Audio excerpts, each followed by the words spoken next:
7 Spanish angels took another angel home. Hey, I'm Willie Nelson. You're watching HempRock TV.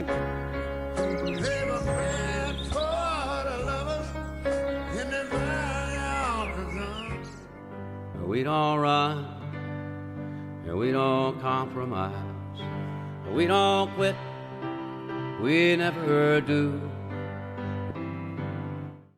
Howdy, ladies and gentlemen. I am MSgt Tony Vance, the voice of Freedom's Voice.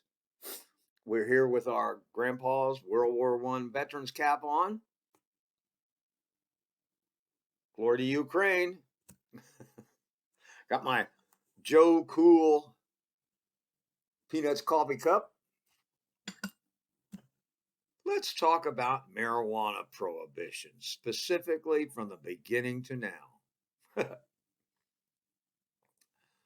As early as, well, before 1914, on the local level, immigrants and people who were the other were getting harassed over using cannabis.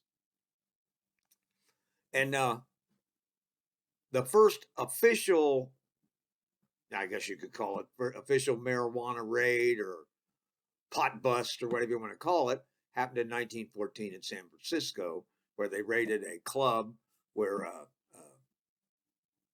immigrants from Southeast Asia hung out and they smoked hash and like that. So marijuana was being demonized on the local level before any of the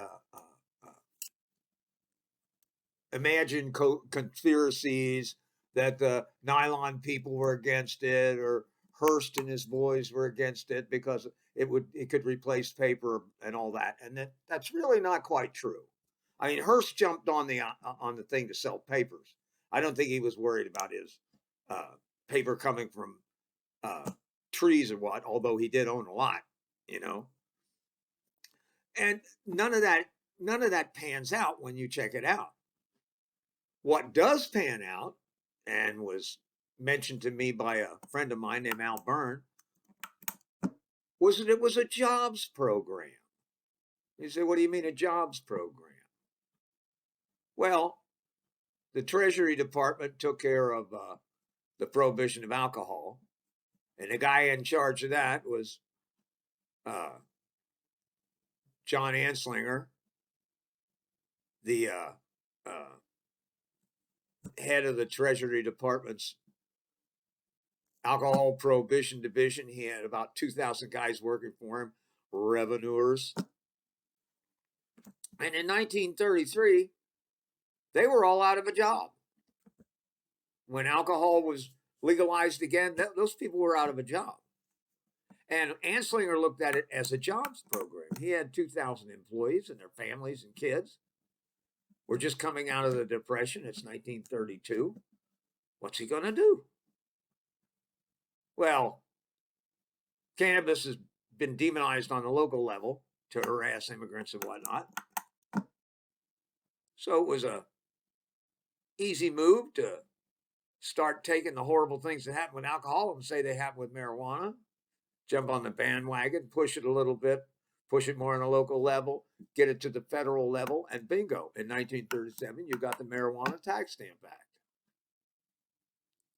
Now, that act was actually a law that was designed to get machine guns off the street.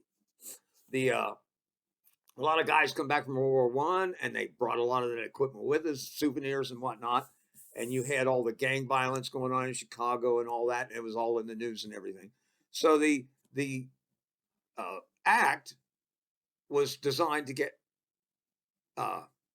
machine guns off the street. In order to own a machine gun, you had to have a permit.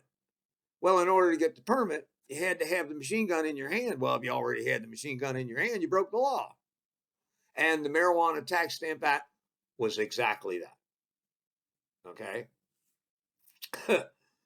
In order, you had to have a tax stamp in order to possess marijuana. But in order to get the tax stamp, you had to have the marijuana in your hand. Well, if you had your marijuana in your hand before you had the tax stamp, you broke the law. And they didn't make hardly any tax stamps anyway. And it took all the way up until 1969 to get that sucker declared unconstitutional. And it should have happened long before that.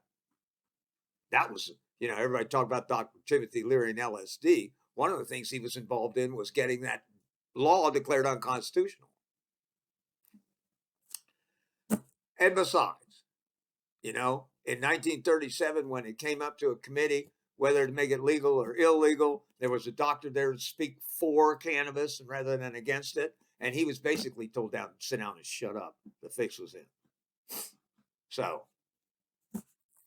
here we are. It's 1937. You've got the Marijuana Tax Stamp Act, and Anslinger is the drug czar.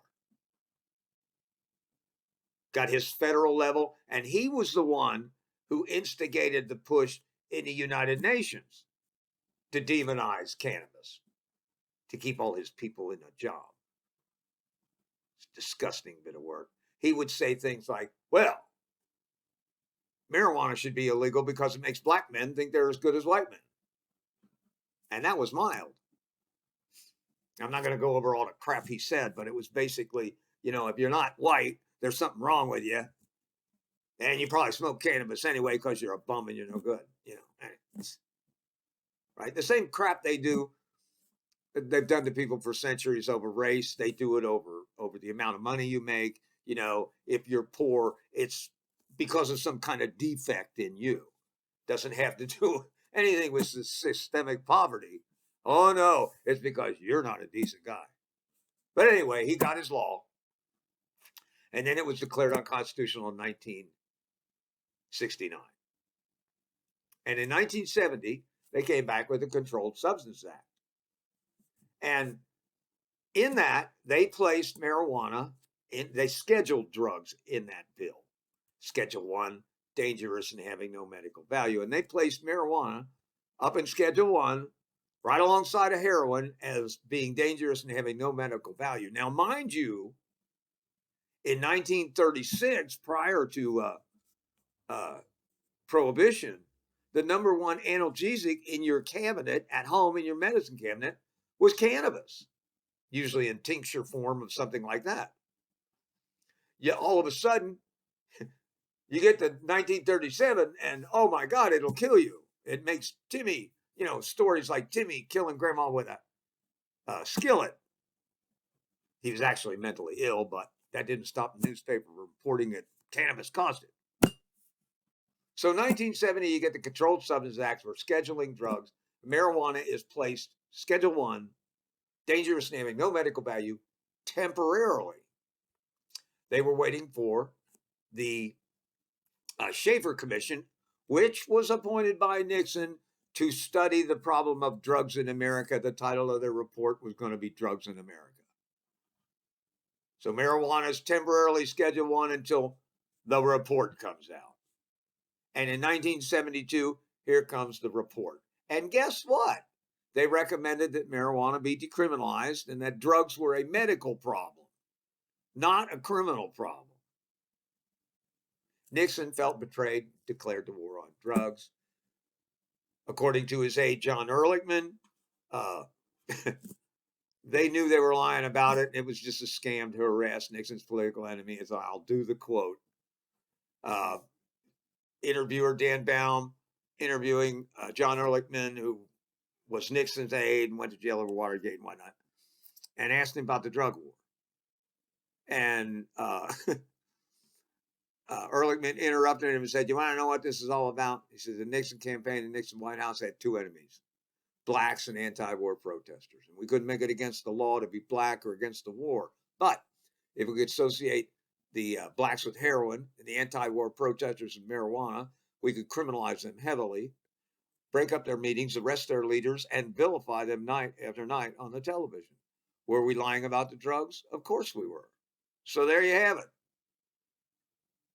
The prohibition of marijuana on the federal level is simply a scam to harass Nixon's political enemies. And somebody, please, for God's sake, tell me, why are we still doing it? Why are we completing Nixon's scam? I tried to do a little math. I just went back on arrests. I got up to 400 a million arrests before I gave up. Let's just say half of those people had their lives destroyed behind this. That's a lot of people. That's a lot of destruction. And for what?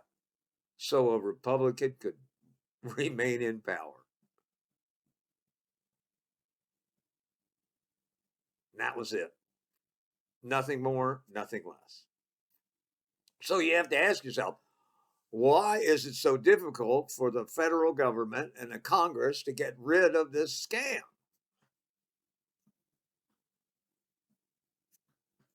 Beats me. Be honest. It's plain as a nose on your face. It was a scam to begin. It was a jobs program the first time around. It was a scam to harass Nixon's political enemies the second time. There is absolutely no justification in the prohibition of marijuana. I think 30 plus states have figured that out. Time for the federal government to get off their ass and take care of that.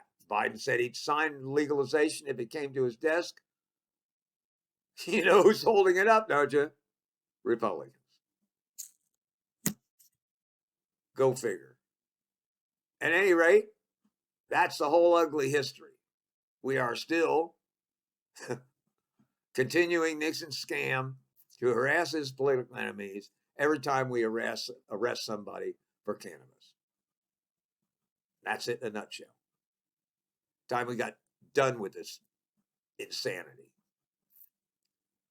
And the people in Kentucky are screaming to get marijuana legalized so they can make money and all that.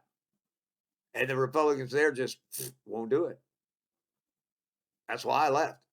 I got tired of waiting on them to act like decent people. 70% of Kentuckians want medical marijuana legalized, and they won't do it. Got to protect that 8% drop in alcohol sales. You know, when marijuana's legal, there's an 8% drop in alcohol sales. Gee, you think people might be choosing to use the safer drug? Until you get legislators in Kentucky who are more interested in doing what the people of Kentucky want than they are in saving their donations from the alcohol industry, we ain't going to get nowhere. At least not in Kentucky. And here's hoping the Senate will get off its ass and Republicans will stop being like idiots and pass legalization out of the Senate and be done with it. We can only hope. And that's it for this time. Cancer treatment. Ta-da! I had a scan on the 23rd of March. It doesn't see nothing. The doctor's putting me on an oral chemo, week on, week off, week on, week off. In 4 months, we'll have a scan. See what's happening. So far, everything's hunky-dooky-dory. I hope everybody had a great 420. I sure did. Remember, if you live in Michigan, get a hold of me. We're trying to get the state to help pay for your medical cannabis, all you veterans out there. So let me know what's going on, and we'll see you next time. Hi, I'm Willie Nelson, and the Willie Nelson Teapot Party and I endorse Veterans for Medical Cannabis Access. Just roll me up and smoke